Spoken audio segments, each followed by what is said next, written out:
Thank you guys for coming tonight to this session of doing a deep dive of the free persons of color, M through R.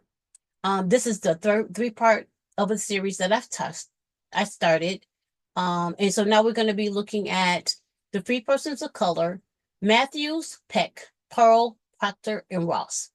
So under Matthew, these are the number of people that have taken the poll and that have said that when they do a DNA match in Ancestry, at least, these are the people, they do find matches to the name Matthews.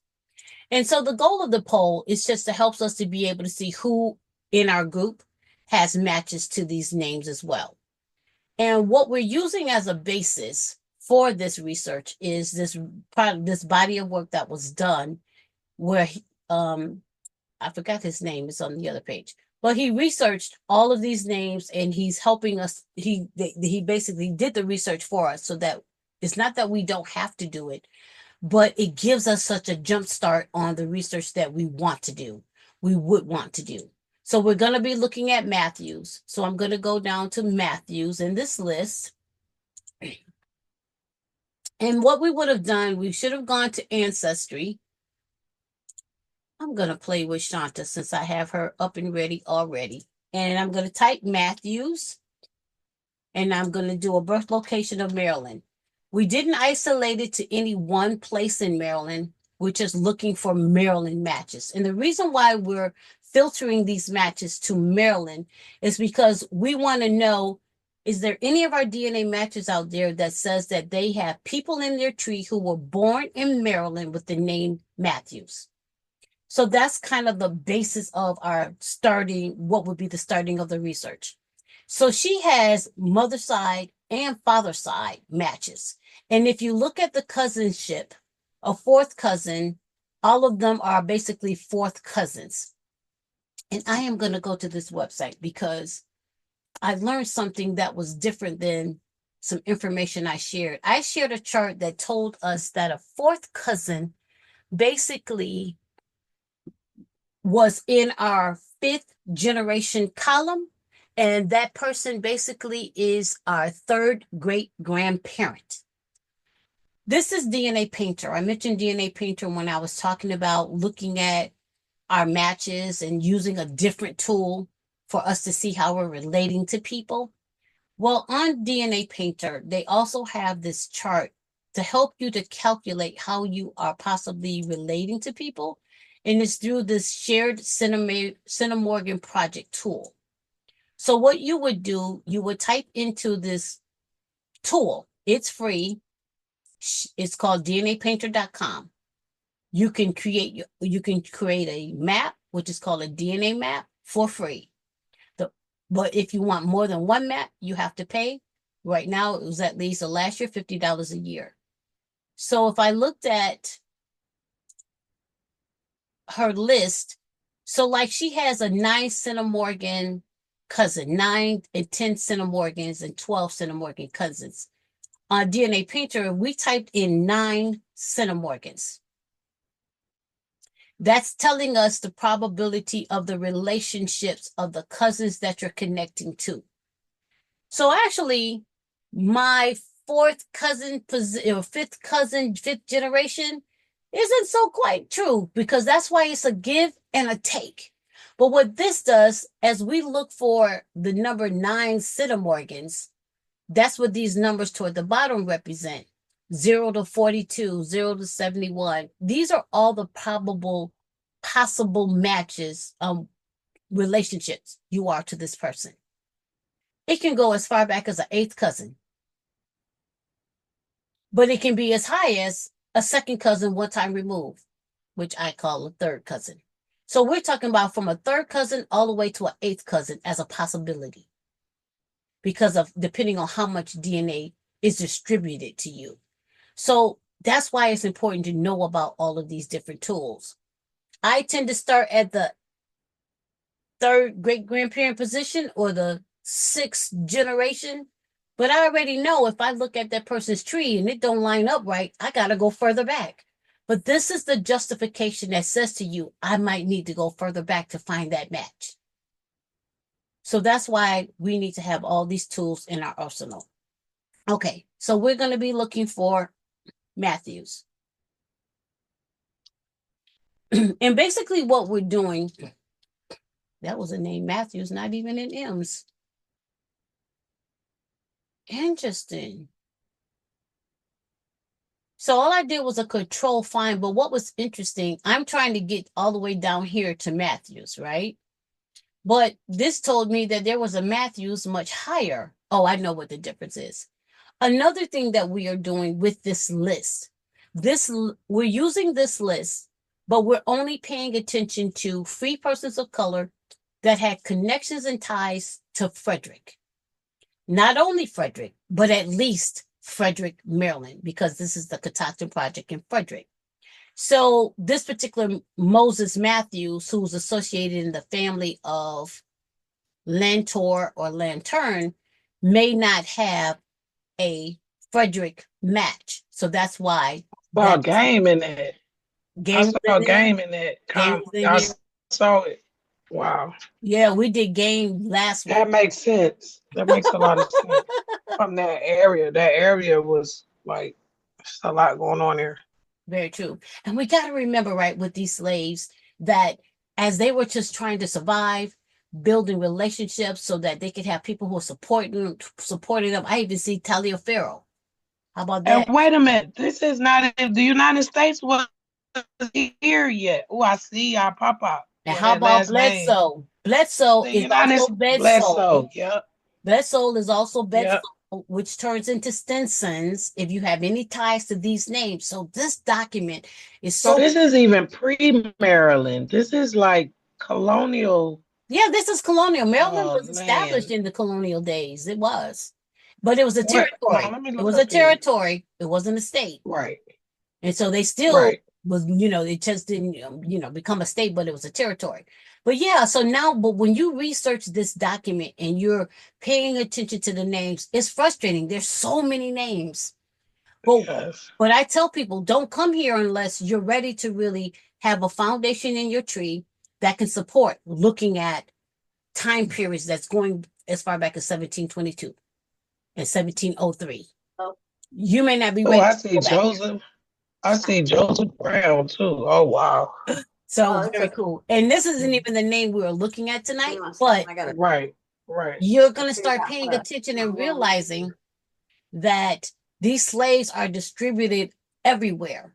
And so just Yeah. because I said Frederick, we're going to start paying attention to where they were. So what we do with the exercise of this group tonight is we're going to read exactly what was printed and written. I guess I should have just went to Matthews. There we go. The Matthews family appears short, but so what we're doing for those people who had ties to Matthews, maybe this can help you with your Matthew matches if they're in Maryland and they remained in Maryland, depending on the strength of their tree. So members of the Matthews family were Nicholas. So he was the head of an Anne Arundel household of 9 in 1790. Edward, head of a Philadelphia County, Pennsylvania household of 5 in 1790.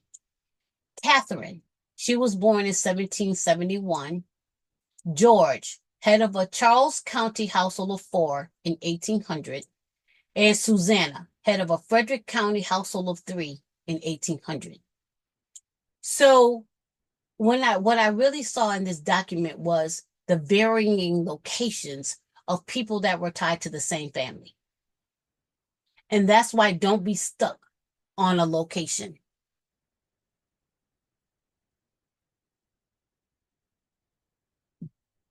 Somebody's trying to come in and I don't see. Hope. Hope. You want to make me a host so I can help you? I sure should have. I'll do it now. But Hope is I coming. got you. Hope is coming. There you go. I got you. Okay. So Matthews, as I said, all of these separate different counties, they're not saying you're going to see some of the documents says this was the parent, here's the children. But for this set of Matthews, it doesn't say that. It does say that they're in a family. I would assume that this is a separate family because they haven't showed us an association to the rest. But if you happen to have Matthews in Pennsylvania, or Frederick or Anne Arundel, hey, now you know where that connection is coming from. But Catherine Matthews, she was born 1771. So this is breaking off of this Catherine here. One thing you'll notice in this document, if they have additional information, they will list, but they'll give a count to the left. So Catherine is who they're going to look at now. Catherine was born 1771. She obtained a certificate of freedom in Princess George's on July 28, 1826. A Black woman, about 55 years old, 5'5", born free in Prince George's County. And she was the mother of Mary Peel. Right away, you should search for the name Peels if you have ties to Matthews. Mary Peel, born 1796 in Prince George's between September 24th and October 15th of 1827. A Black woman, 31, 5'3.5", daughter of Catherine Matthews. Her daughter, Frances Bacon, registered the same day. A Black woman about 17 years old, 5'2.25" tall, the daughter of Mary Peel. What stands out for me in this one little subset, there's no men mentioned, no husbands. I am starting to see a repeating pattern when they don't mention a man, but they were mulatto because they're considered free people of color. Mary Peel may have taken the name of her father, and this don't assume that there was a marriage. So we're going to be looking for someone who's a Peel. It could be a husband, but it could be an enslaver. I quickly start with enslavers when I see these names. Peels and Bacons and Matthews and Prince George's. And now in your DNA matches, you're going to be looking for Bacons and Peels and Matthews and Prince George's. Or I would just say Maryland, because we got to remember our modern day cousins have moved around.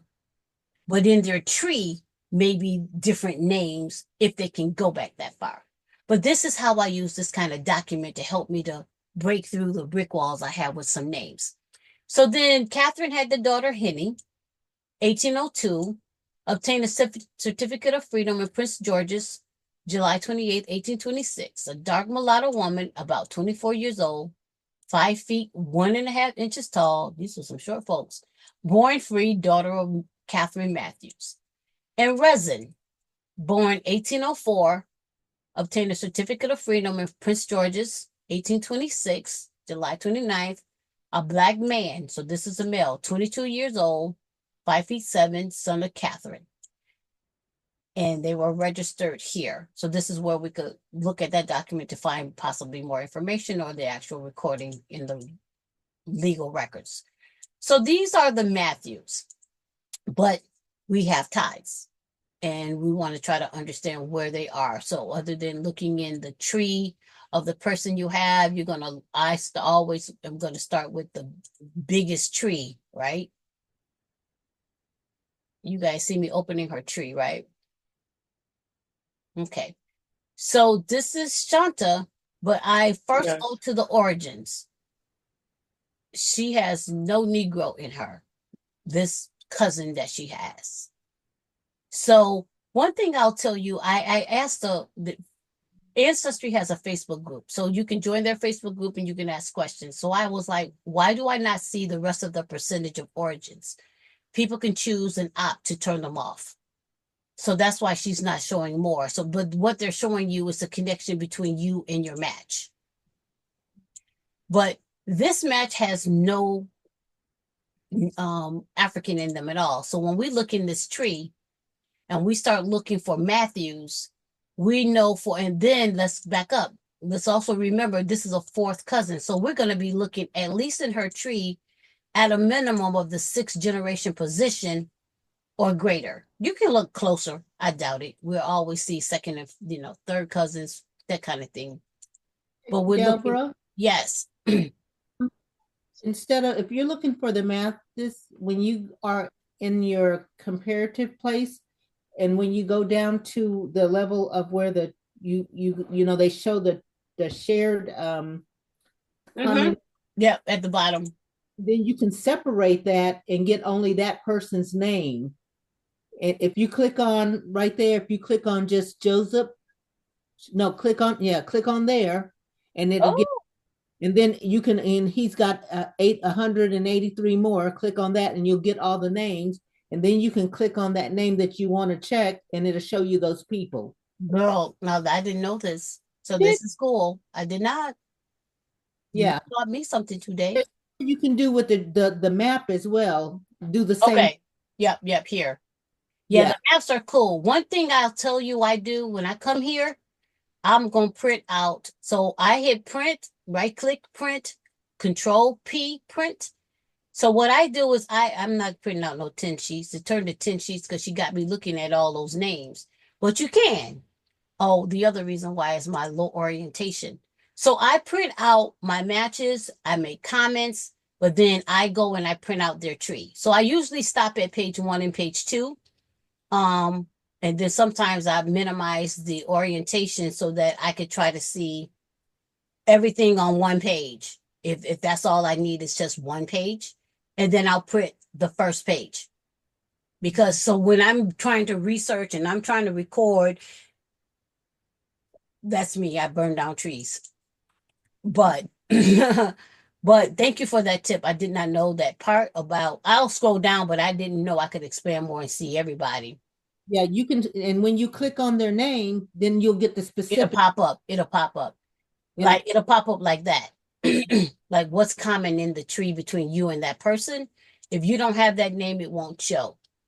and Um, then the filter on the tree, you can just look at where their people are versus yours on the filter on the tree. I'm sorry, the map down here. below for look, Oh and then just hit on Joseph.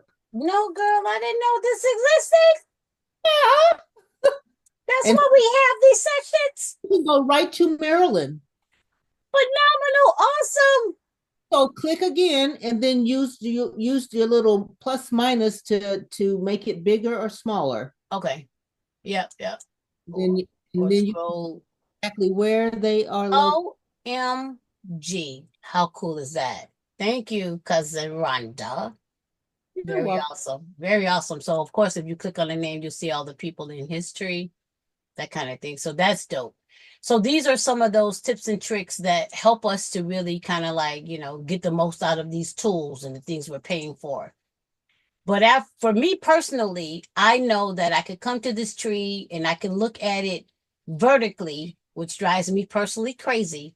But what I'm trying to do, me personally, I know that Shanta and Joseph are sharing the same ancestor. Who is the person? Please do realize and remember, even though we're looking for Matthews, this might not be the match, or this can be another match. We can match these people more than one way, multiple ways, different lines, because we're all the way now back here in 1771. There is no one-to-one match. These lines cross over, possibly, especially.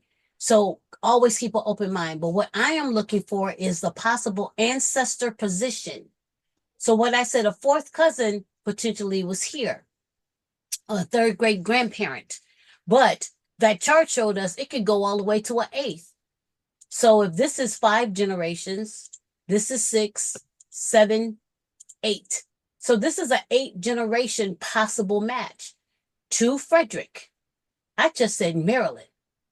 So whereas Shanta didn't realize she had ties to Frederick, she possibly definitely has ties to Frederick through the Matthews name, and it might be Conrad. I'm not going to say it's not a female because actually we were looking for a person of color, and so many times they passed. Hey, Deborah, that Yes. person before was in Frederick County, but they were in Thurmont, which is where the furnace is located. Look at that. Look at that, girl. Look at that. That is awesome. That is awesome. And 1771 was right before the Revolutionary War, very beginning of the Catoctin furnace, because the Catoctin furnace was set up more than one time in history, but right before the Revolutionary War, The four brothers came together and got together and set up the furnace, and they brought slaves in from all over to try to establish this furnace. If you're looking at the history, so very cool. We know that Joseph does not have African American in him. So somewhere or another, this is possibly enslaver connection, or I don't know. Yes, this is an enslaver connection, which could be tied to, remember, we came here because of the story of the Matthews that were free people of color. So someone got with the slave. Yeah. And so, yeah. But that they showed on the match where you said they didn't show all of that person's origin, her origins, ethnicity. But 37%. So what is the rest is the question we don't know. Right. So there's possibility. And so they're not showing, because Shanta doesn't have any additional origin that matches them. That's why we don't see more. So the most we see is from England. But that's not how it normally shows. You still see, it would still show all of even Shanta. That's different. I've never seen it only show just one. I agree. It normally shows up, like, say what she didn't have or what he didn't have, it would be not highlighted. It would be faded out gray, and it would be 0, or it would be a number there and still faded out. It could be an update. No. What they said to me, because I've seen that multiple times, and or that person is literally pure European. That's all he had. No, they went into settings and they opted not to share more ethnicity. So they're sharing some, but they're choosing not to share all, like this. Well, refresh the page. Oh, that person is. Yeah. This is a different person. This is probably someone related to him, but she's showing us everything else. Right. Yeah. There's an option Europe and England. She has Europe and England, but doesn't match Shanta with anything else. There's her German. Go down. She's got German down there. 54. Shanta don't. No, that's the other person. Correct, but Shanta don't have German. Shanta don't have German. Correct. So all her stuff is there. In fact, she has no, without a doubt, because I was like, oh, I'm only seeing a small percentage, but I see it now. Yeah. She's probably part German, and we know that there were some Germans eventually in Catoctin. They brought him in eventually, and she's a fourth cousin, so she's part. So honestly, if I looked at the shared match for her, I'm going to look at her shared match, because with Pro Tools, but I think you can do this if you don't have Pro Tools. You just might not see a lot of names. You can search her matches, the list of matches, and how they're related to her. So what I was hoping was that guy was going to be related to her, but he's not in this list.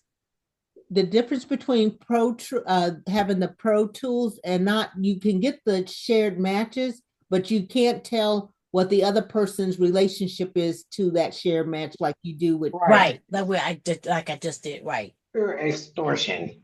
And look at this. So she's relating to Shanta on her father's side.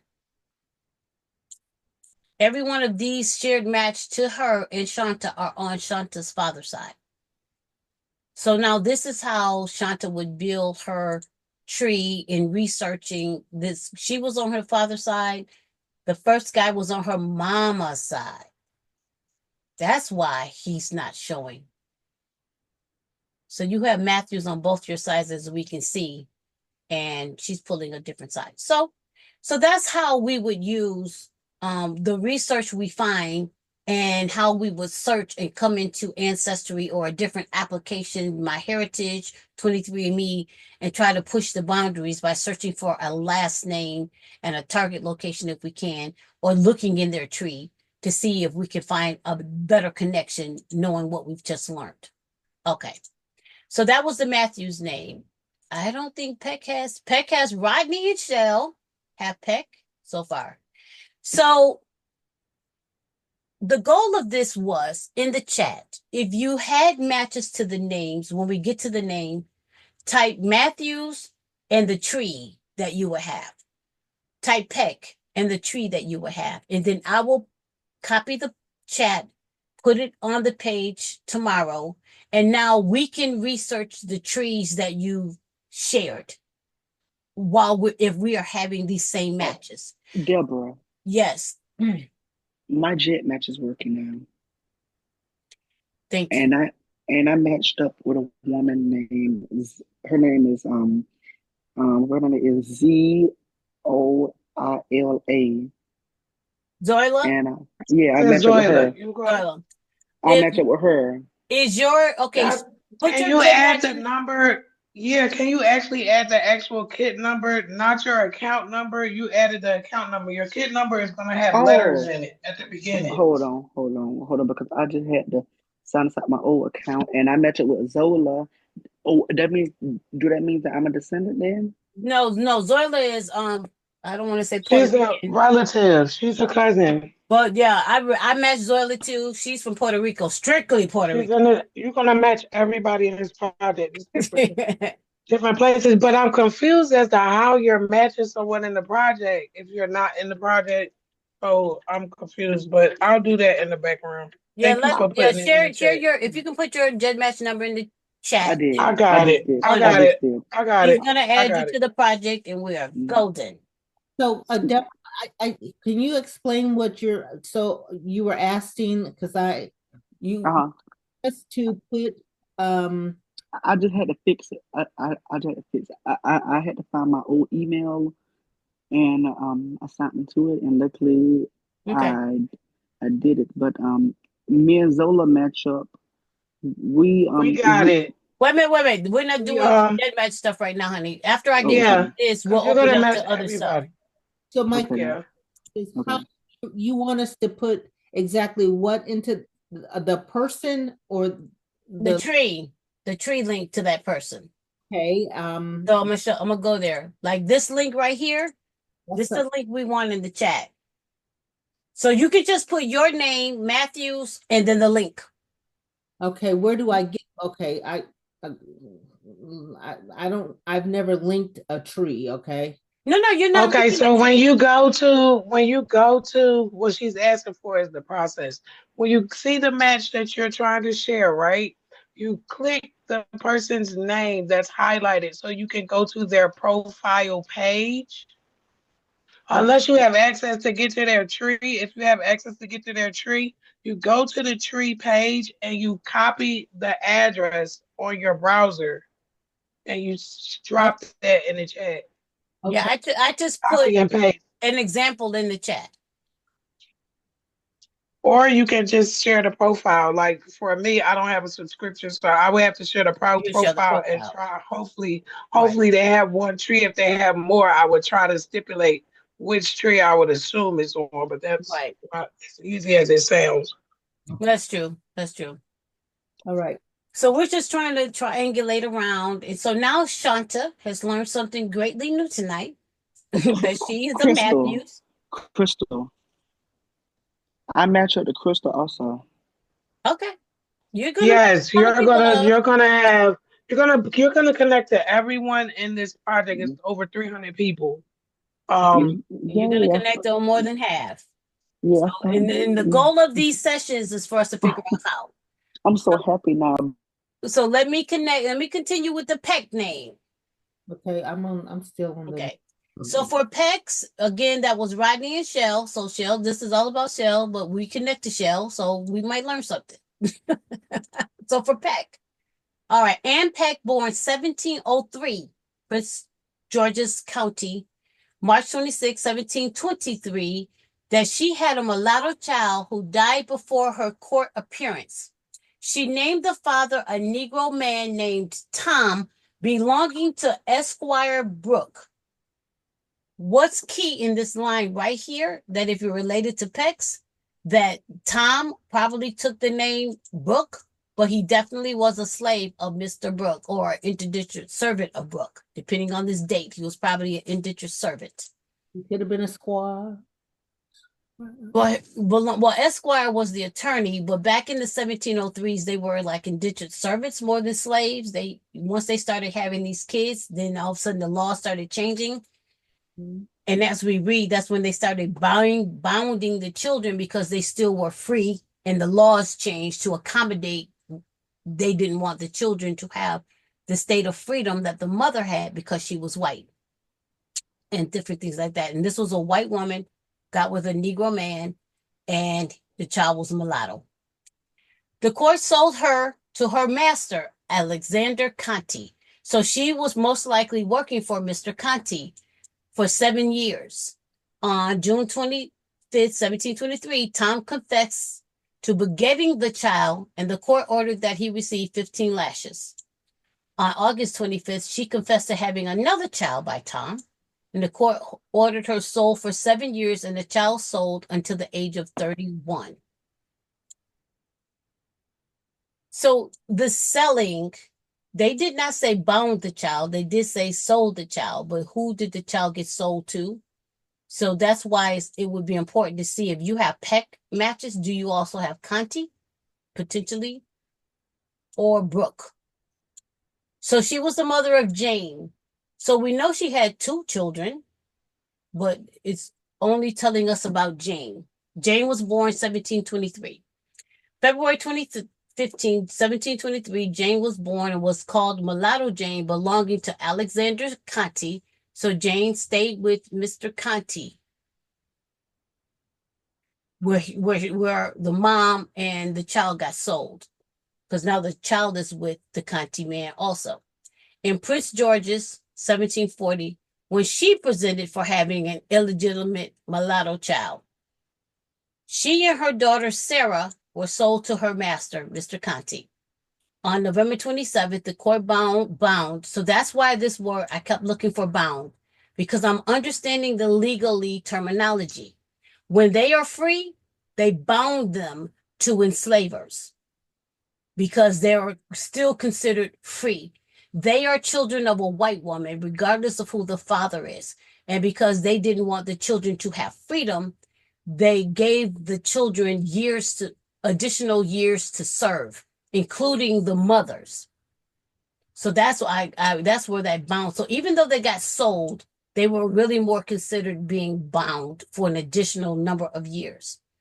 So bound her son Joseph to William Beans until the age of 21, in order that he give the boy 1 year of schooling and his freedom dues at the completion of the indenture. Hello, I hadn't even pre-read this.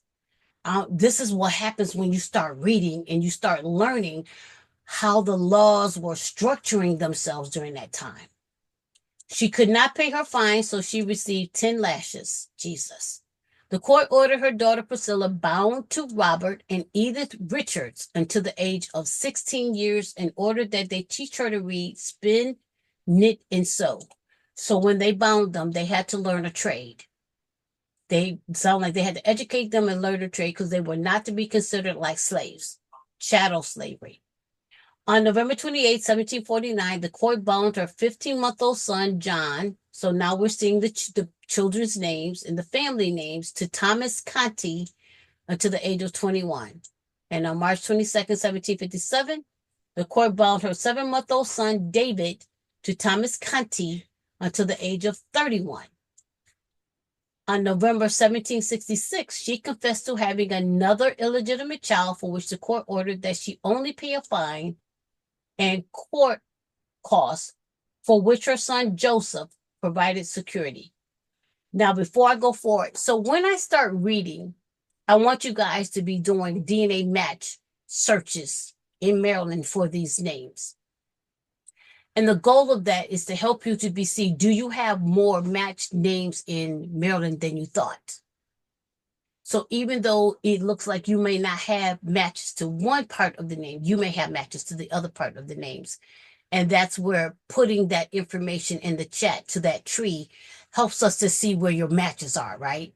So that's why we want to be able to see this information. Thank you, Hope, for Peck in the tree that you share. All right, so now she was the mother of Sarah, 1740. Joe and Sarah children were Joseph, born 1744, bound to William Beans. John Booker purchased Joseph from Beans and boarded him with Robert Richards, Jesus, Booker died, and Beans claimed that Joseph still belonged to him because he had the right to sell him. He may have been identical to Joseph Peck, who headed a Baltimore household of 7, other free with Thomas Peck. All I can say is Jesus. So even though they kept being bound to different people, they sustained their mom's name, the family name, when they became free, which is helpful to see.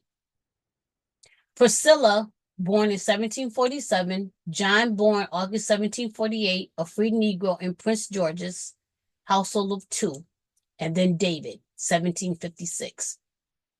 So as they start mentioning the children, I mean, we know we need to try to get to 1840 census, because that's when we can at least see when these free people of color were recorded in their own household.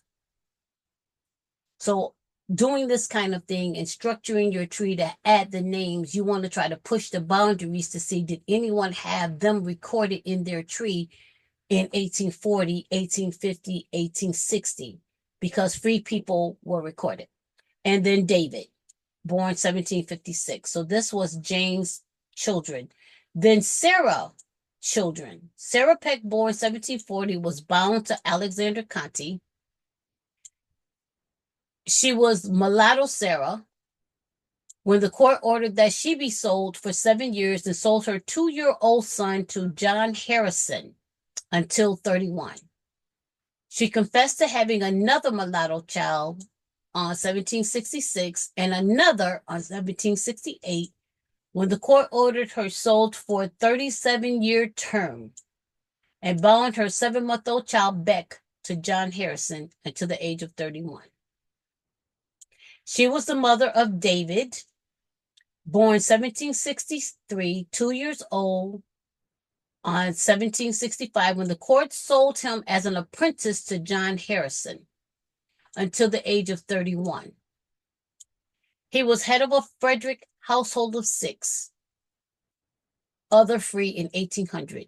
He registered in Frederick on June 14, 1806, a yellow Negro or mulatto, about 5 feet 11, stout made and of good countenance, age about 43 years old, born in Prince George's County in this state, and was brought to this county in 1781 by John Harrison, Esquire, who is now deceased, as his servant or slave until he should arrive to the age of 31. Then Sarah had Nathaniel, 1766, and Rebecca, 1767. What interests me greatly in this, I know Mr. Smith, associated with Frederick, did all of this research regarding free people of color. He recorded in a PDF file, and I had transformed everything, all of that, into spreadsheets. And I stared at it like, where did you get these free people of color from? They're recorded in Frederick, but where did they come from? And this is that kind of document that helps us to better understand, because when we separate these families as individuals, we lose the family structure. And that's what's most important in understanding the ancestral connection we're looking for. So that's why I really enjoy doing these kind of sessions. So David Peck, born 1757, was 7 months old on March 1757 when he was bound to Thomas County, he was a free Negro in Prince George's, Maryland, household of 6, other free, and 1 free colored in Frederick in 1830. What? So maybe he was 7 months old. So he was bound with, he was a free Negro headed in Prince George's. And that's throwing me. Why would someone be separate in 1830 associated with him? But maybe that's his son. He was the father of Henny, 1796, who obtained a certificate of freedom in Prince George's in 1815, a dark mulatto woman about 19 years old, daughter of David Peck, a free man of color. What I'm loving about what I'm seeing, they're consistently keeping this Peck name. They're not allowed. So they may be bound to other people, but they're consistently keeping their name when they became free and are recorded on the census. Polly, 1799, obtained a certificate of freedom in Prince George's. A bright mulatto woman, about 16 years old, daughter of David Peck, a free man of color. David obtained his free certificate of freedom, 1830, a free black man who was born free on Mr. Mackle's plantation, and is the son of old David Peck, who I dare say you very well know, as he was a tenant for Mr. Mackle for many years. He and his wife were born free. So one thing about this that stood out for me, that when they are bound to someone else, they're going to marry. Their children are going to marry. So even though they are bound and they kept the name of Peck, their spouse, their family came from another family. So it's still important to track, do you have matches to Mackle and all these other names? Because we have to think out of the box, and we have to remember these people matched up with someone else that had a family that you're relating to. Nathaniel Peck, born 1766, and his wife Lydia, free Negroes, registered September 1st, 1792. Birth of their daughter Rebecca at St. Paul's Parish in Baltimore. So now Nathaniel went to Baltimore. He was the head of a Baltimore household of 6 other free in 1790. Perhaps his widow was Mrs. Peck, head of Baltimore City household of 6 other free. But they were the parents of Rebecca, 1792, and Mary, Baltimore City, head of 5. All of these people are a family, one family, associated with Ann Peck.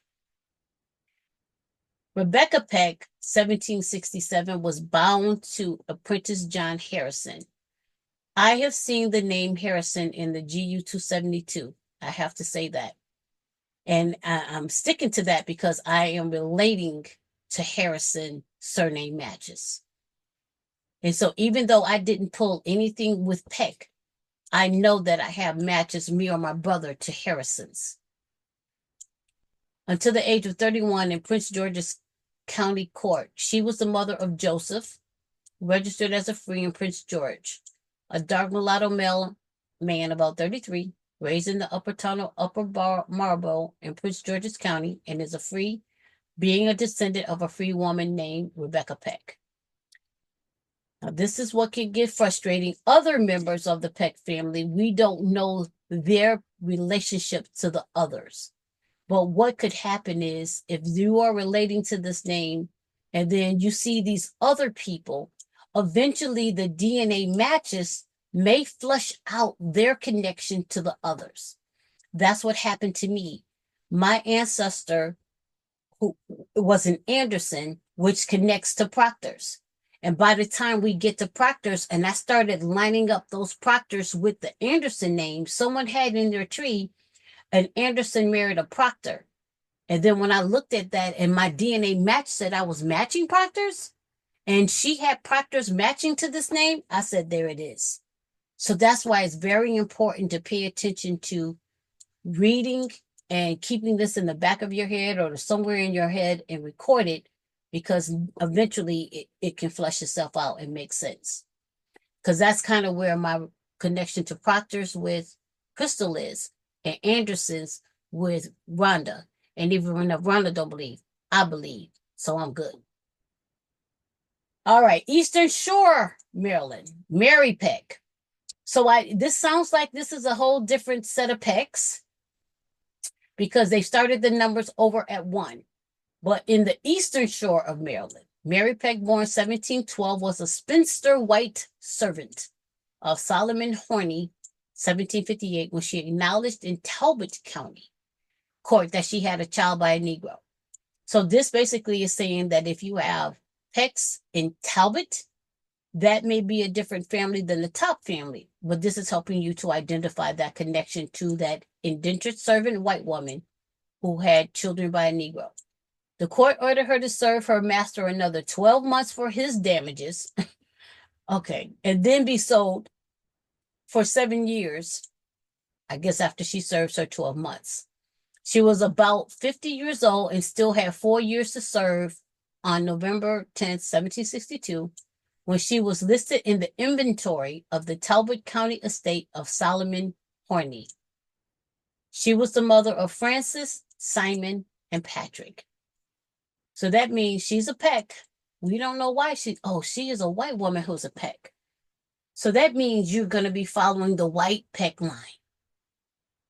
So you're going to come in as white Pecks, and then she connected with the Negro, and then here is the mulatto piece coming in. So that's why it's important to note when you see white folks and they have no blackness, they're going way far back in that tree, potentially, especially on the cousin level, but then they're connecting to a slave, and this is helping us flush those stories. Okay. Frances Peck, I'm going to jump on down, born 1738, won her freedom in Talbot, 1769, by proving that her mother was a white woman. She was probably identical to Frank Peck, who was head of a Talbot County household of 7 other free in 1790. Fanny Peck, so she went from Frances to Fanny, who was also head of Baltimore City household of 12 other free in 1800. And F. Peck, head of Baltimore City household of 6 other free in 1810. She may have been the mother of David, head of a Talbot County household of 1 other free in 1800. And then Simon Peck, born 1750, was the head of Talbot County household. He may have been the father of Lorena, 1783, in Talbot. Henry, who obtained a certificate of freedom in Talbot.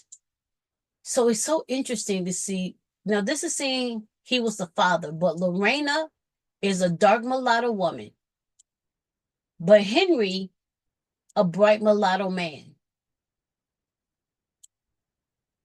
So maybe his mother was a slave, and I don't know what was going on here. The DNA was doing what it was doing. And then Charles, 1793 years later, a bright mulatto man. And George, a black man about 5 feet, 7 inches high, 21 years old. So that is the Pecks. All right. Anybody learn anything new about the Pecks? Yes, they're a very interesting family. Well, I'm more talking about the DNA side of the world. Okay. The DNA matches, but Pell. You are awesome. You know you are awesome. We need you.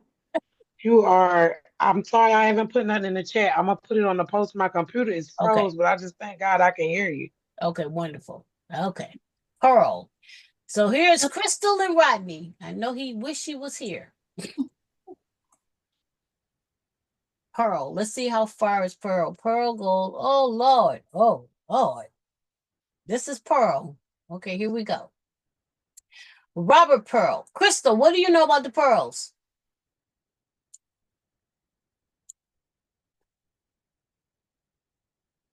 Is she still here? She is. I see her name. Crystal. She doing dishes. She done walked away. She ain't slick. She here, but she not here. I was muted. What do you know about the Pearls? So I know the Pearls married into the family, the Proctors and Pattersons somehow in my line. Let me look. Okay, while you look. Pearls.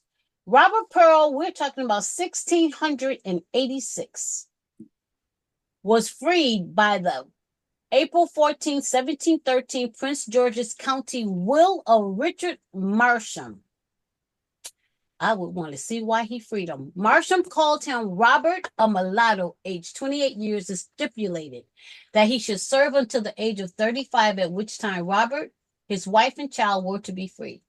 He also stipulated that Robert should build his grandson Leonard Brooke a 20-foot dwelling house and a 50-foot tobacco house, clear of carpenter's wages. Any other children born of Robert's wife while she was a slave were to continue as slaves. Crystal, you know what this says to me? What's that? Are you relating to Marshams? I don't know. Let me look. I think you should check. because he's having Mr. Robert Pearl get a whole lot. And why is he a Pearl? So if I know Robert Pearl's Pearl was married.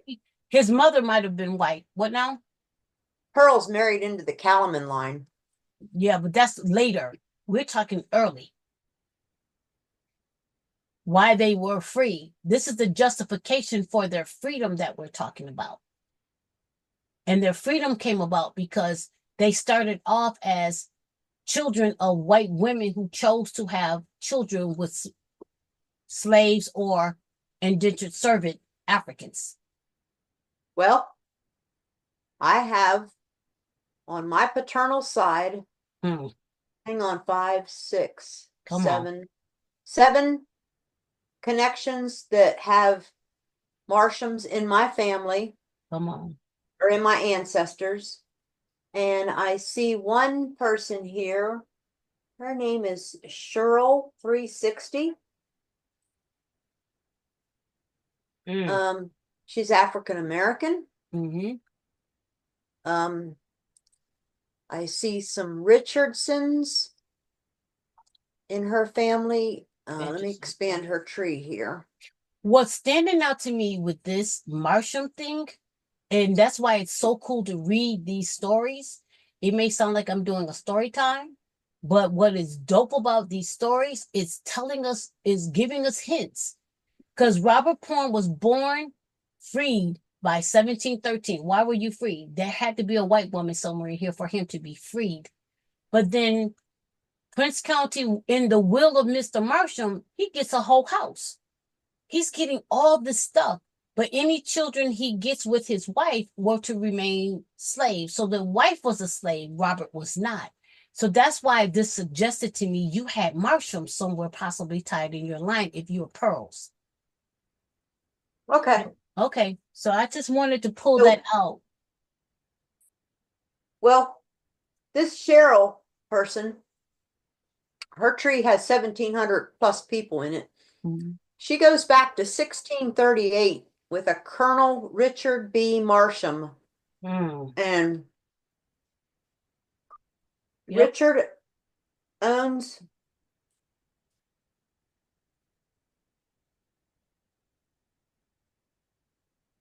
an R. Pearl.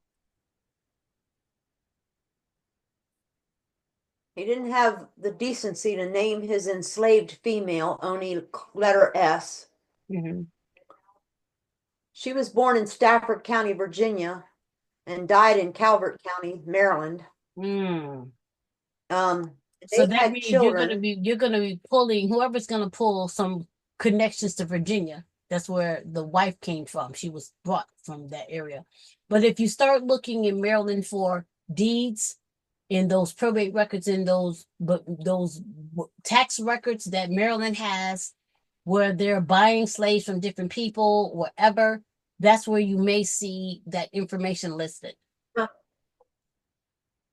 But also, this is saying he also stipulated that Robert should build his grandson Leonard Brooke a 20-foot dwelling house. So now the Pearls, the Marshams, and the Brookes are family. Over here in Prince George's, we're not even in Frederick. Okay. Okay, so and if you have Richardson's, that's cool because that's Donald's name. I mean, why I can't call Rodney? That's Rodney's name is Richardson, and seeing how the Richardsons. I've always known I connected to some Richards. What'd you say, Shell? Yeah, Rodney. I'm sorry. That's Rodney Richardson. That's so if Richardsons are looping in there and you and him both have pearls, Rodney has everything like you because he has a lot of white lines coming into him. But okay, let me move on. So, what is it saying? Robert was listed in Marsham's Prince George's County inventory. So this is where Mr. Marsham's inventory said a mulatto man robbed. I found. What? I found this woman and this Cheryl's connection. So is the pearls also spelled different than what you have up there? P-E-R-L-E? Or Pearl? Okay, because I mean, when I look at my thing, it's pulling connections. Like if I looked at a couple of people's tree, how you said the Kellerman's is related to them too, or Crystal or something. There's a Kellerman on there that they got it Pearl, or they got Pearl Al, but a couple people's Because I pulling up. see Frederick all the way down here. Kellerman's are probably coming in as I go further down this list. Because you got to remember, we're all the way back in the 1600s right now, 1700s. And they Right, may 'cause not this have one come got in yet. right, because this one the tree goes way back, and they got the Pearl. They spell it either. They got two different ones. They got Perrill, then they got next to it Pearl, and it's Frederick County, Maryland, like an 1816 death and 1715 born. Right, because Frederick is coming in all the way down here. When I scroll down, I first saw Frederick for days. So Frederick is coming in all the way down here. I'm way at the top. So what I'm giving you is the ancestral connection to that name before it traversed into Calamans. So one thing I will tell you when you see when one mulatto man Robin, put your trees in the chat though, because what you see helps us to see what you see when we share it with others. And then now like Rodney can get a view of a tree that you're seeing that he don't have access to because they're not his DNA match. So that's why we're sharing the tree URLs. But put the name Pearl and then the tree links. Cousin Delbra. Yes. Cousin Delbra. Yes. Can you hear me?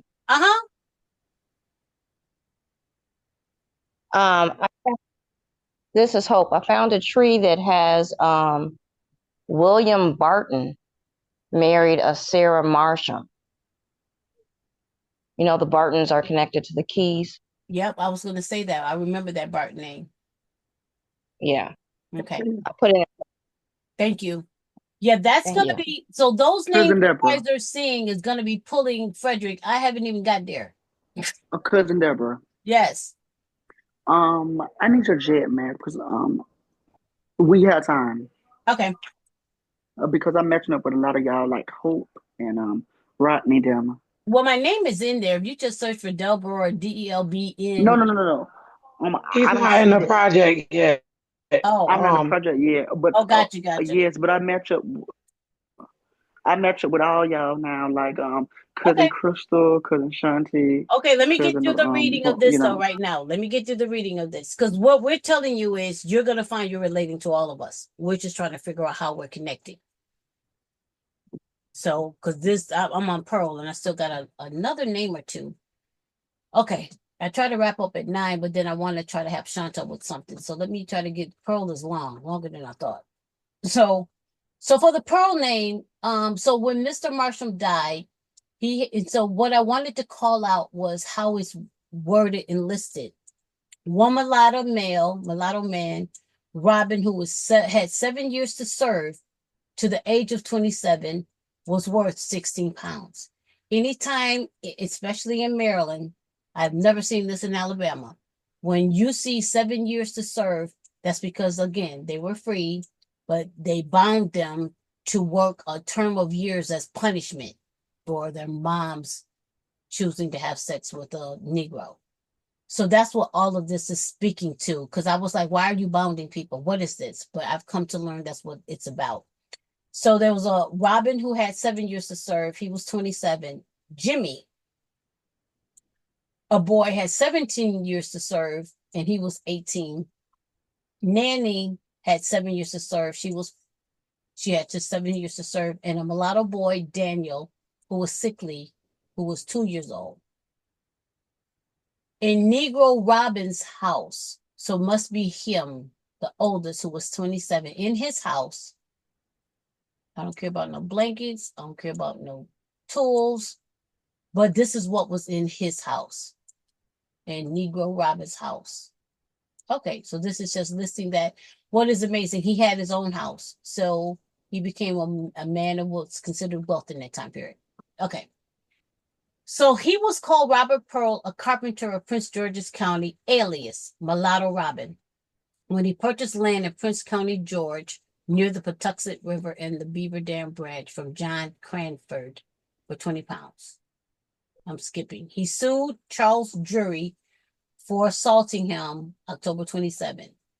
But the court ruled unanimously that the plaintiff was a mulatto born of a Negro slave, and though manumitted by his master's will, was not qualified to take the oath and prosecute any action at law in the court. He was called Robert Pearl of Prince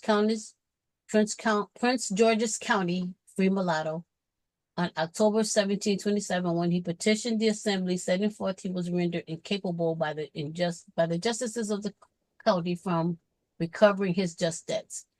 I'll be moving past all this because I'm just trying to find y'all. I'm wonderful. You had a great life. That's a part of a story somebody can write, Crystal. So it said, west side of the Patuxent River, and 2 Negroes, 15 cattle, 2 horses, a mare, 16 hogs, household goods, a dwelling house. So he paid 5 shillings to Benjamin Lloyd for a 52-acre part of the Taylor town in the. I'm backing up because I wanted to know why did it list slaves. He paid 5 shillings to Benjamin Lloyd for a 52-acre part of Taylor town in the Freshers on the west side of the Patuxent River, and 2 Negroes. So Mr. Pearl bought 2 Negroes. They could have been family, but what interests me is the name Lloyd, because I am relating to Lloyd. I'm not saying that there's a Lloyd connection all the way here in Maryland, but this is where we start paying attention to these names that are popping out in these relationships. He was sued for tobacco. Okay, great. I'm not reading this. However, McAnese and Pearl were unable to get Lloyd to complete the administration on the estate, and they asked that the court either appoint them administrators. How interesting. He was bold enough to, I guess he was a Negro upstanding. Lloyd had mortgaged 2 parcels of land, 2 Negroes, 1 white lad, 15 head of cattle. So he had it's very interesting information in here. I'm not going to read all this.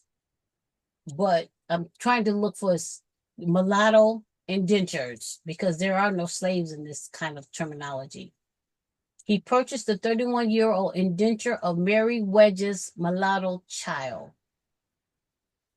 He and his wife Ann sold 44 acres of Archer's pasture near Cabin Branch to Henry Holland Hawkins, gentleman of Charles County. Okay, he and his son Thomas Pearl recorded their cattle marks in Frederick County Court on January 20th, 1749. By October 1751, Frederick County deed, he sold land to Reverend John Eversfield for 6,000 pounds of tobacco. Okay. I have a question. Yes. You're coming up on that Ann Marshall. If I read that correctly, Anne is the child of Robert, and she married a Marshall. Let me get there. He left the September 3rd, 1765 county will, proved October 4th, by which he gave slaves Peter, Rachel, Nan, and Harry a horse. So I gotta back up because I want to make sure we know who did all of this. So this is Pearl. This is talking about what Pearl did. Okay, so he had slaves, Peter, Rachel, Nan, and Harry. To his son, Daniel, gave slaves Lucy, Peg, Jenny, Joe, and Lee to his son, James, and named his children Thomas Pearl, Charles Pearl, Ann Marshall, and Catherine Dean, and gave 4 barrels of corn and barrel of wheat to Elizabeth Jervis of Frederick County Land Records. So did Ann marry a Marshall? And Catherine married a Dean? That's kind of what I think that's saying. And if And it does, that fits Pearls. my family. There you go. And they were Pearls. So all these other names are cousins and relative, uncles and aunts. But we got to, at some point, you want to discern who were the slaves. Were they their children? Because remember the other person, they said he is free, but the children of his wife were slaves. And maybe that's what happened here. Did he marry a slave?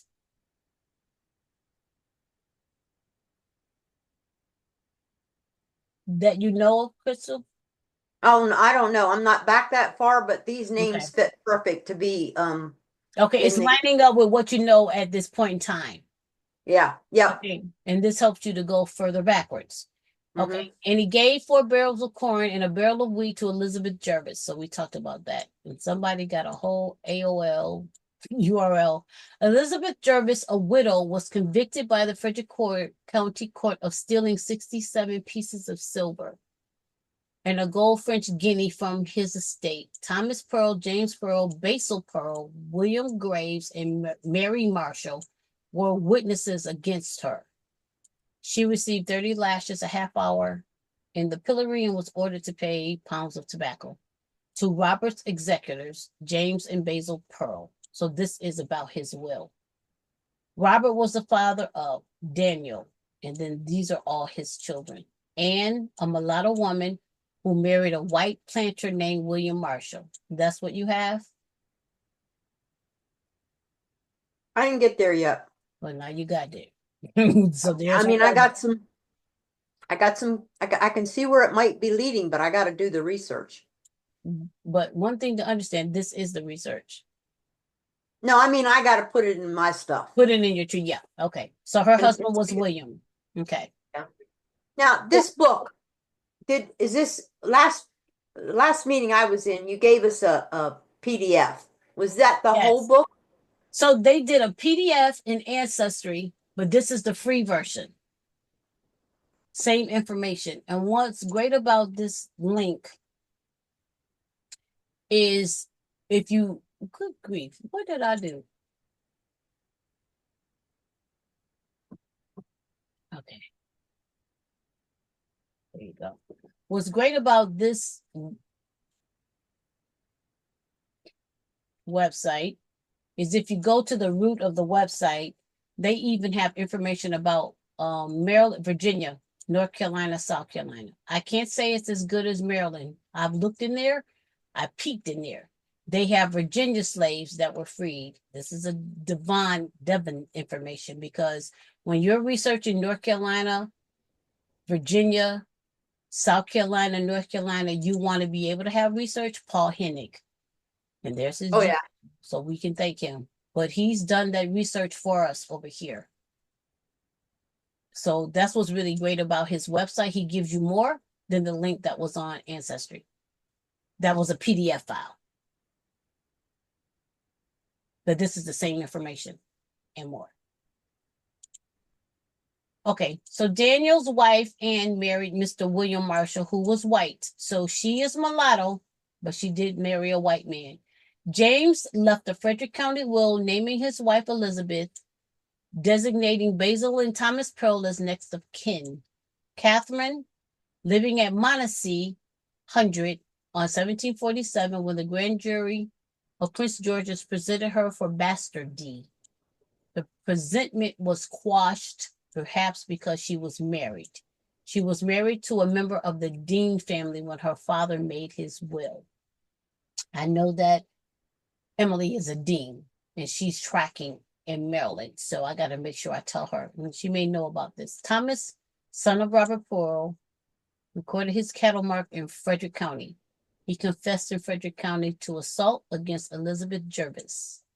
Basil, Allegheny County, household of 8 other free. And Charles, master of John Grimes, who was bound to him as an apprentice carpenter until the age of 21. Charles was the head of an Allegheny County household of 5. Do you know if you have matches to Grimes? I don't know why master of John. So he became the master of Charles Grimes. And I don't know if Charles was an indentured servant, but he taught Charles how to be a carpenter. And Charles might have married in his family. Just wondering. Daniel Pearl, mulatto, married a white woman named Elizabeth Graves. Now, Graves is definitely a line that's in my line. I don't know about Pearls. Okay. When the Prince George's County Court presented her for the offense on information of Thomas Wilson and Edward Moberly, the case was dismissed by order of the Attorney General. Daniel was sued on March 1745 or 46 by William Cummings for a debt. Okay, great. He gave his age as 57, named his father Robert Pearl when he made a deposition in Frederick County land dispute on April 1st, 1768. He left a will September 5th, 1774, proved November 15th, 74, by which he directed that slaves, Nan and Rachel, be sold to pay his debts. My. Gave a cow and calf to his son Basil, gave 5 shillings to his daughter Anne Burgess, so you would also be pulling names of Burgess, possibly Crystal, and divided. Yeah, I do. Okay, there you go. And divided the remainder of his estate amongst his children, John, Joseph, Jeremiah, and Sarah Pearls, who he ordered to take care of his son William Pearl. Ordered his boy Kit to be set free at age 21. This man is moving like enslaver. Ordered his boy Jack, who was given to him by the court, to be delivered to his daughter Sarah Pearl, and named his sons Joseph and Basil as executors. I think one thing I will say, my spirit is saying to me, that we know that many people who were Black had family members as slaves to protect them. And maybe he's using the language of the law to protect his family. So even though it sounds interesting, we got to keep an open mind, and we got to remember it's the signs of the time, as Prince would say. He was the father of Basil, Allegheny County, 3 other free. Joseph sued John Johnson in Frederick County Court, 1764, for assault. Robert, Jeremiah, Sarah posted bond on 10 pounds to appear in Frederick County Court against Margaret and Samuel Park. Okay. But she was the head of a Frederick County household of 3 other free and 4 slaves. Anne Burgess, perhaps the wife of Edward or John Burgess, there's Anne's husband, and they were both mulatto when they were listed as debtors of the county estate of Lawrence Owen in 1762. John a mulatto, who owned 8 shillings to the Frederick County estate of Lawrence Owen and William, and then other Pearls. Mary Pearl, Allegheny County. Daniel, head of a Prince George's County, and P, head of a Frederick County household. So that is Crystal and Rodney.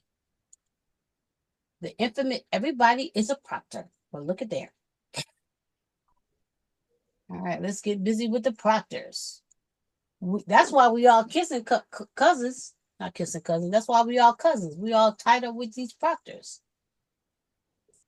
And as you can see, proctors is long. Jesus gracious, miss. All right, proctor. All right, y'all ready for proctor? Here we go. Yeah. Here we go. Elizabeth Proctor, 1687, was the servant of William Boorman.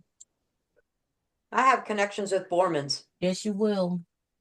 I have. And so the Boormans had slaves in Maryland tied to GU 272. I'm just telling you that. So this is that southern, western area, eastern area of Maryland. Okay.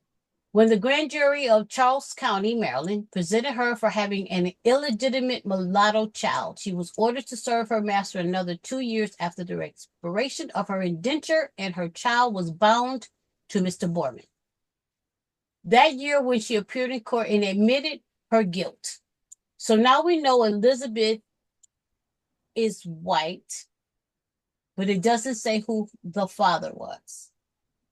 She was ordered to serve her master after 2 years, and her child was bound to Boorman. I'm going to keep reading because I have them in my tree, and I'm trying to remember if I have them in my tree because people were suggesting that her children was from Mr. Boorman. Is that what you may have heard, Crystal? Is that what? That Proctor may have had children by Mr. Boorman?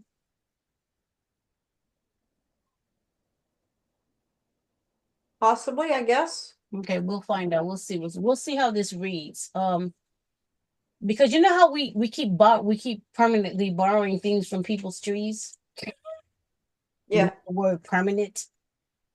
I'm gonna just go here real quick because what I want to make sure I understand based on the permanent borrowing of people's information from their trees. What did I write in my tree?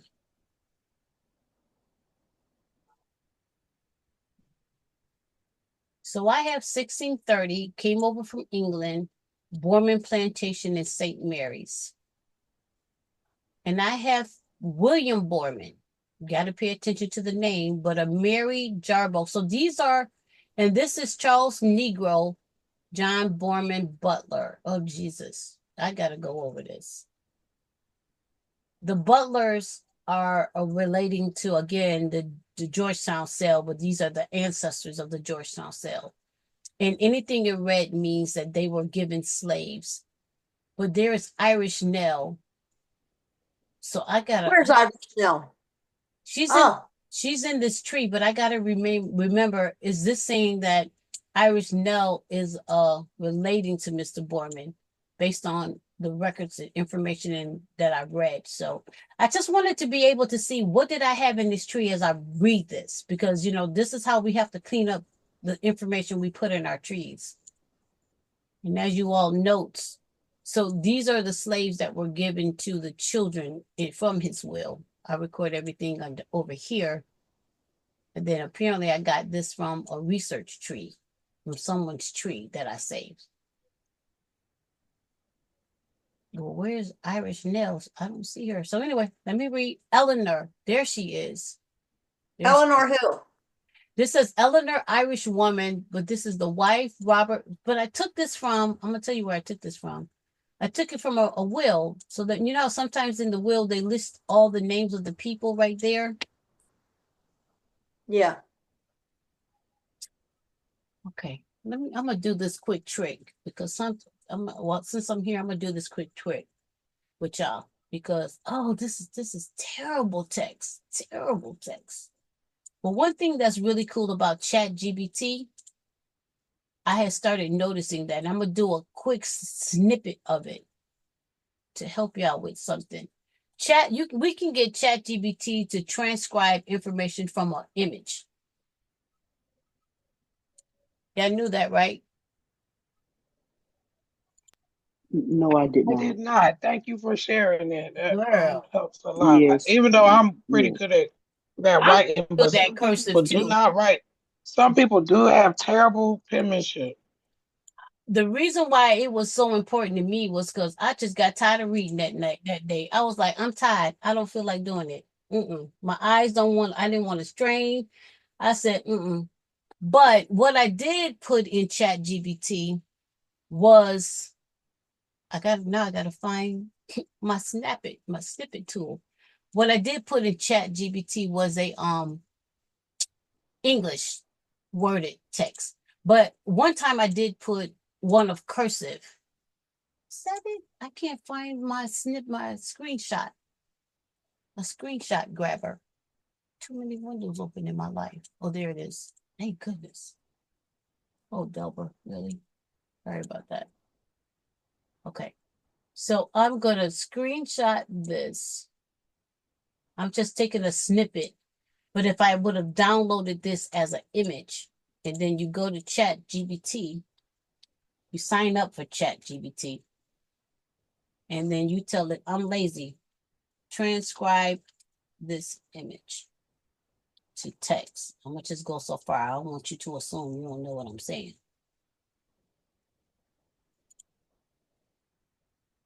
I'm going to tell this to Rodney because he flips out about trying to read cursive. Right there. Look at that. Look at that. I ain't even have to strain my brain. But that's so cool. So going to chatgpt.com, I personally signed up with my Gmail account, make it simple and easy. I'm logged into Gmail, ChatGPT opens. But what is amazing about ChatGPT, it saves every request that you might be digging and looking for. And what a lot of people say is you talk to it like I'm talking to you. And it learns from your language and how you're asking and wording things to it. So, but yeah. And I could tell this, I could literally say, hold on, I want to do this real quick because I could have literally said, find all of the slaves in this document and list them. Just list them and call it a day. Matter of fact, I ain't got time for that. Oh, I can't do it. Oh, okay. I'll do this. That's not what I want to do, but I'm gonna say list all the mulatto people in a table.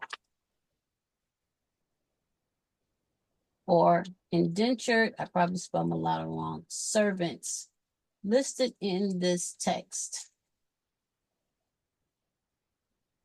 in a table.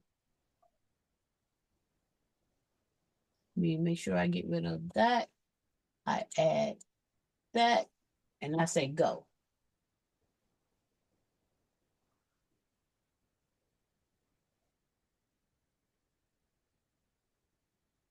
There it is. Now I don't have to read all the other stuff I didn't want to see. And then another thing I could say, okay, group the list above by their recorded parent. I say, okay, here you go.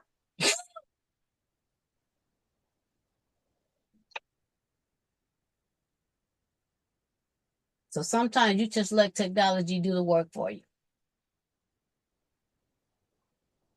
So I was just sharing that because I happen to want to show the image transcription ability from that ChatGPT can give us if you really don't want to read all of that. You could download the image and you could come here to ChatGPT and you could literally upload it, transcribe this, and I think you would hit the upload from computer, attach that image and tell it to go. So just something very helpful that how we can use technology to help us advance quicker to stand up all this information that we're trying to discern here. So, Crystal, let me ask you. I know most of us are proctors. It is 9 o'clock. I try to put a pause at 9 o'clock. I don't know how people feel about going later. Are you guys cool with hanging in here? I can go later. I can go longer or punt this till next week. I'm gonna have to leave, but you all carry on. I've got an early morning to get to a doctor's appointment. Okay, that's one reason why I try to pause at 9 and I want to ask how you guys feel. So I can punt this because I know that practice is something that I want to do a better job at and with because many of us are proctors and I haven't gotten, I think the last name in the list, there's one is Ross. Which will be big too. Yep, and that's big. Huge. And one thing that we can see is that just because we don't have a match doesn't mean that there isn't a possible correlation or name associated with that name. That's why it's very helpful to be able to do this. So what I'm going to do, go ahead. If someone finish say something? No, I was just agreeing with you. Okay. So Oh, yes, me too. I'm gonna pause it at Proctor and I'll add the second poll. We'll pick up from Proctor next week and then we'll finish out the last one after that. And I think I don't mind doing another session. I don't think I'm doing anything in 2 more Mondays. That maybe we can recircle back to the Jet Match project and Yes, but and talk back through our matches since we have newer people. You know, and maybe it'll be a good fresh eyes on these relationships and that kind of thing. So I can do the Jet Match one in 2 weeks after we finish these lists. And that's it. So I'll save this, save the chat, download your chat, but I will be putting it in the Facebook group, any tree listings that you have. And I'll share with them that we're going to pick up with proctors and the rest of the list next week. I got to tell you what I just found. What you found? Because I remembered that I have some Ross connections because of the Francis Scott Key thing and his mother being a Ross. I have a Ross connection whose last name is O'Brien. Mm-hmm. That's one of the owners of the furnace. Wasn't it the owner of the after the Johnsons died, then the Yeah, brand it was purchased. the one that went bankrupt. Right. Yep. And that is interesting because I still have a hypothesis, and it will come out one day. Your free person of color grandfather, Patterson, Uh-huh. I have a hypothesis that he is connected to some of these ancestors in the graves. But because just hypothetically, because I did see something in your kit when you let me look. I remember I told you. But fingers crossed it'll all come out. Yeah. Well, I don't doubt that because Callyman, he has a connection, and him and I are very strong matches. I And think then the Sherry's a match with him Calvert, as well. Yeah. Calaman and the Calvert, because Calvert got the land patent first. So that bloodline Yeah. is linking. It's so many layers, but definitely gonna come out. I'm glad you shared that. About that. So you're saying that the Calaman that now is in the group, he is connected to some of the families in the cemetery. Yes. So which ones? Yes, he was notified by 23andMe verified. That's the question. So which ones? I have it in this post. It's in the post. You have to go. Okay. So him and Carla, I shared it. I went back to Calaman. As far as remember, we talked about that name a couple weeks ago, because what we were saying, what she said is, and that's Donna Nelson too. So this is where the Pearls, the Banneker's, the Letts, and the Calamans all came into play. So Zilpha Calaman married Thomas Pearl. Banneker, that name ring a bell to me. So that's like Benjamin Banneker, who was famous. Okay. Yeah, it's in history. He's famous, but the Banneker, he's tied to this Banneker name that's in this page and listed above. But the Zilpha Calaman married Thomas Pearl. Then Mary Calaman married Benjamin Lett and Jemima Banneker Lett. No, she was the sister. She was the son of Samuel and Jemima Banneker Lett. So that's where these these families are overlapping. Right. Yeah. That's where these names are, and these families are overlapping. And then when you pull that could explain some of the many connections where we're running around in circles. Absolutely. For sure. People are pulling their hair out trying to figure out. Especially when it comes to the darker ones, because they weren't really seeing them as family. I'm not saying that's a whole narrative, but that is a layer. Hold on. So like it makes it a lot more difficult on our end. Excuse me. I just found out something about that. That Banneker Gillette lady. I found out she was the brother.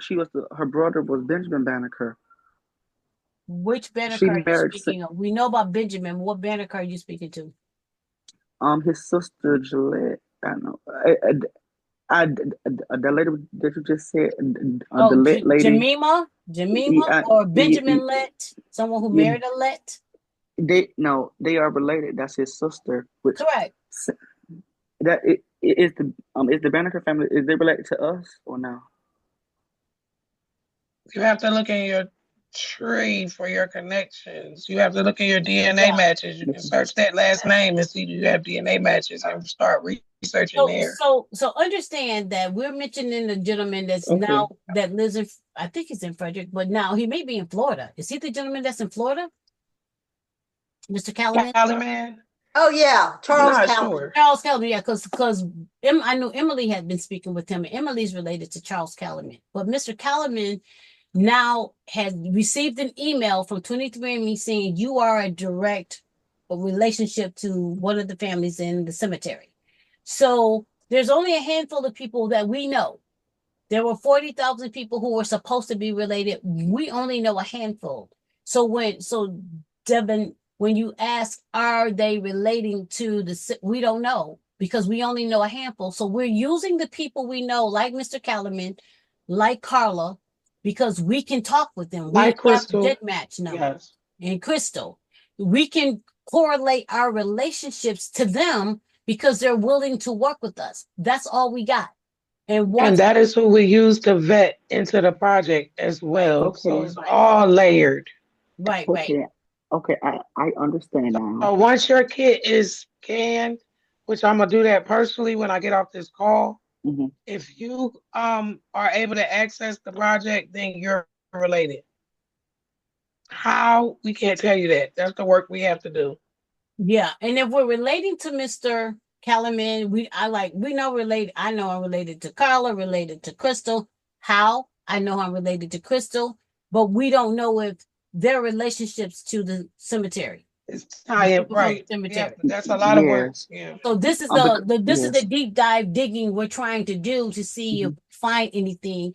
And the best way that we can come to those conclusions are looking at 1870 people who were at least recorded in census and how tracking them to Maryland and whatever area. So we're just trying our best because we ain't nobody else helping us to do it.